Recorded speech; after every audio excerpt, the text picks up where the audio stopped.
Magandang umaga mga kahuan, narito na ang Pag-asa Weather Update today.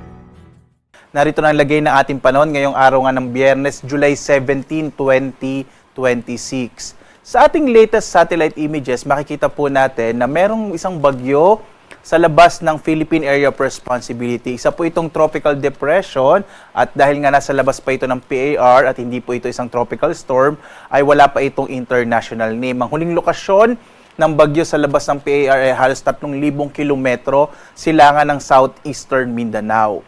Base sa ating mga pinaka-latest na mga datos ay maliit po ang posibilidad na itong bagyo ay pumasok ng Philippine Area of Responsibility. Pinapakita rin ng ating mga datos na posibleng sa mga susunod na araw ay malusaw na lamang ito at maging isang low pressure area. So magbibigay pa rin po tayo ng update kahit na nasa labas ng Philippine Area of Responsibility yung itong tropical depression na nasa may southeastern, nasa silangan ng southeastern Mindanao. Samantala, ang mas nakakaapekto ngayon sa ating bansa ay ang hanging habagat or southwest monsoon, particular na sa may extreme northern Luzon. Makikita nyo may mga kaulapan po dito sa may extreme northern Luzon.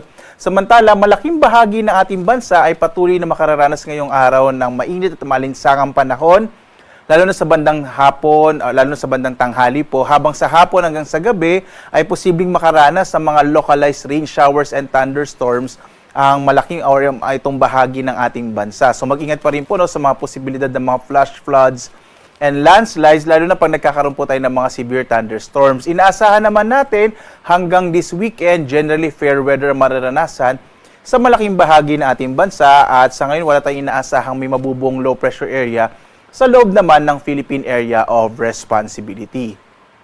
At dito nga sa Luzon, inaasahan natin, malaking bahagi ng Luzon ngayong araw ay makararanas ng mga localized rain showers and thunderstorms habang mainit at malinsangang panahon ang mararanasan bandang tanghali. Yung mga thunderstorm po, kadalasan nangyayari yan sa hapon hanggang sa gabi. Agwat ang temperatura sa Lawag na sa 25 to 32 degrees Celsius, sa Baguio naman 17 to 24 degrees Celsius, sa Tuguegarao 25 to 38 degrees Celsius, habang sa Kamaynilaan 25 to 34 degrees Celsius.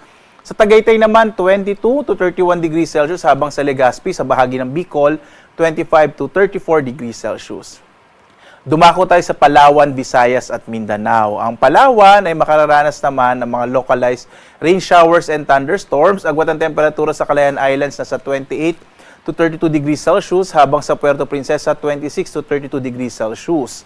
Malaking bahagi rin ng Kabisayaan ay makararanas ng mga pulupulong pag-ulan, pagkid at pagkulog sa dakong hapon hanggang sa gabi. Ang agwat ang temperatura sa Iloilo 25 to 32 degrees Celsius, sa Cebu naman 25 to 33 degrees Celsius, habang sa Tacloban mula 26 to 33 degrees Celsius.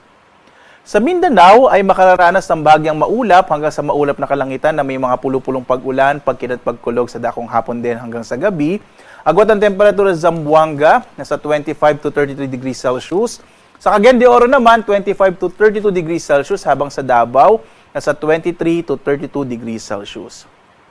Sa lagay naman ng ating karagatan, wala po tayong naka-issue na gale warning sa anumang bahagi ng ating bansa. Ligtas naman pumalaot ang mga sasakyang pandagat, malilit na mga bangka sa mga baybay na ating kapuluan. Inaasahan po natin banayad hanggang sa katamtaman na magiging pag-alo ng karagatan. Yun nga lamang po, kapag merong mga thunderstorms, kung minsan nagpapalakas yan ng alo ng karagatan, kaya mainam po, mag-ingat pa rin, lalong-lalo na yung mga maliliit na mga sasakyang pandagat.